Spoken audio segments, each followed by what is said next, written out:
type of farm that I'm involved with, and with my role as NFU, it's obviously my brother who's been involved much more in the day-to-day running the farm. This is a really now very specialist arable farm, but one I hope you can see from the pictures behind me is learning to produce more crop, but also do it alongside environmental management as well. We want to grow hopefully profitable arable crops, good yields, but also in an environmentally sensitive way. What's important for us, I think, as arable farmers, is certainly to look at our carbon footprint. And we could look at the whole general debate of greenhouse gases of methane and nitrous oxide, but certainly with carbon emissions, the amount of energy I use to produce a tonne of wheat is key. So we're trying to make sure everything is done more efficiently.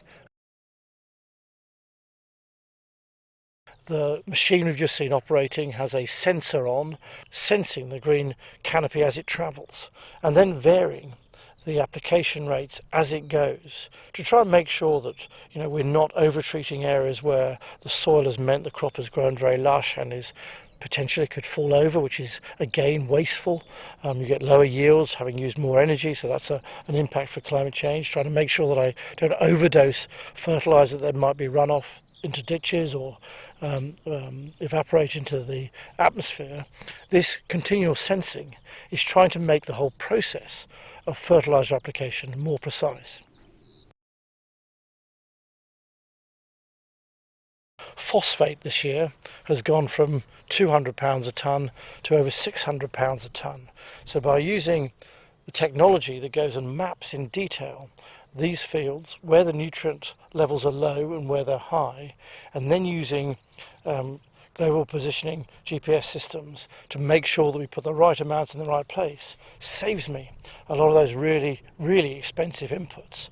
I think there'll be some fields this year we'll pay for the testing of the land in 1 year, and having already had the GPS variable applicator in the tractor, that will very quickly, perhaps over a 3-year period, certainly pay for itself. And you can't predict what future input costs are going to be, but that's on a relatively large farm.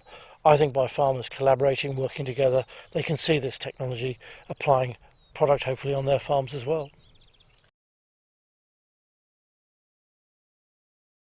Another piece of technology we're investing in this year is precision guidance systems onto tractors that are pulling big, heavy earth-moving or cultivation equipment.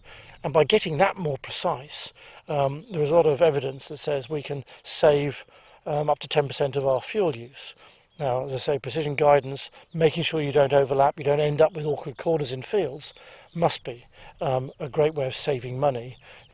I think there's lots of talk about climate change now, and lots of farmers having a discussion. Now, the value, I think, of the NFU working with Farming Futures to put information out into the farming world, try and make sure that agronomists, advisors onto farms are also aware of the work and the case studies that Farming Futures have been involved in, is better than me, Peter Kendall, as a farmer telling people what to do, but showing what can be done in genuine case studies. I think that's a great way of trying to get the message across.